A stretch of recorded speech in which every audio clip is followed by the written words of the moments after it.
Hey guys, and welcome back to the channel. Today I'm here with my brand new John Deere 3035D tractor. Love it, but I'm new to a machine this size and I can't tell when that bucket is level, so I went out and I bought a John Deere BW 15223 bucket level indicator. Well, let's take a look and see if that can be effective on this tractor. Now, depending on where you are, that kit is going to cost you $80 to $100 to buy it and have it shipped to you. You might be able to get it at your dealer for a little bit less. Is it $80 worth of parts? No way. But is it worth it? Well, we're going to find out. So let's take a look. All right, guys. So when you order this, at least for me, this is what showed up. This big giant box, BW 15223. What's in the box? Bag of parts with no instructions, and then this rod, which ultimately will be our bucket level indicator. So let's take a look inside the bag and see what we got. And from a what's in the bag perspective, obviously I already showed you this bar. This is what the bar goes into. And then you get this little kit here, which is this bracket, 3 spacing washers, and a bolt. The bolt goes into there.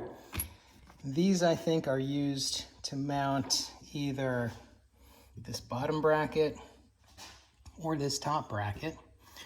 And we'll have to take a look, and I'm going to look at the parts diagram since there's no instructions. But basically, I think what's going on here is this. You remove the bolt down at the bottom of the loader arm. Not the loader itself, but that's where this attaches. And then since this doesn't come with a mounting bolt, I'm assuming that it's going to connect to where the loader hydraulic cylinder hits the tractor. Let me show you that. All right, so no instructions, but this looks pretty straightforward. Looking at the parts diagram, this flange nut and this flange nut come off and those pieces mount. So, and the torque values on these is low. It's like 23 foot-pounds. So we are going to pop those off and put on the brackets. So to do this, you need a 24mm socket. And as you can see, they're not on there tight at all. I'm gonna guess that was probably about 24 foot-pounds.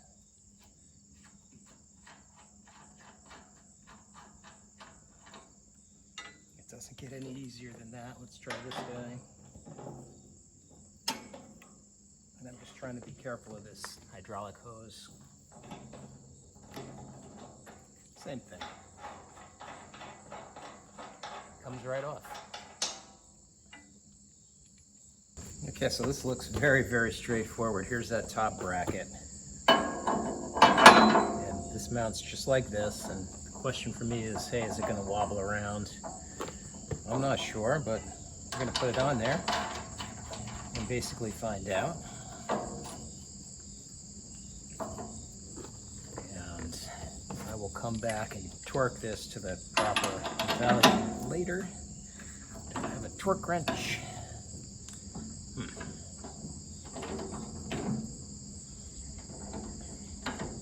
Okay, I'm going to need a way to hold that still when I tighten it.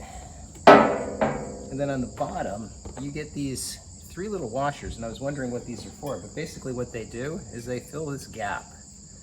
So when you put this on here, your nut is flush up against that part. So those go on, your bracket goes on, you drop the nut.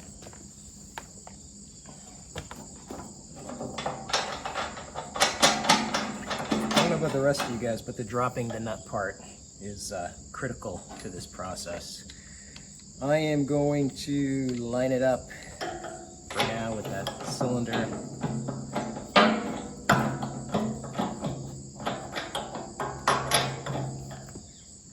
And this is good, right? Because now that nut is tight, but this has the ability to wobble around. And it's supposed to. And again, I'm going to come back and torque that to the right value later. All right, so with that stuff done, we're gonna take our rod here, put it down, get it into where it's supposed to go. You gotta bolt here, 13 millimeter. I'm just going to put this in finger tight. Maybe a little bit more than finger tight to hold this thing still for a sec. Okay. Now, aside from the fact that I just got to double check the torque setting on these two nuts, and I don't have a torque wrench here, it's in my other shop. I'm going to do that later. I think we're done. So the next thing I do is put the bucket on the ground, level it, and just set it with this notch. So let's go ahead and do that. All right, so my bucket is on the ground. It's almost level, but not quite. So what I did, I put the bar in the slot in the notch there. So that's gonna be my starting point. So I'm gonna start the tractor. I'm gonna lift up that bucket a little bit. I am going to tweak it, and then I'm gonna set that bar. So let's just do that quick.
So I can see that very easily from the seat of the tractor. I like that. Let's look at the bucket.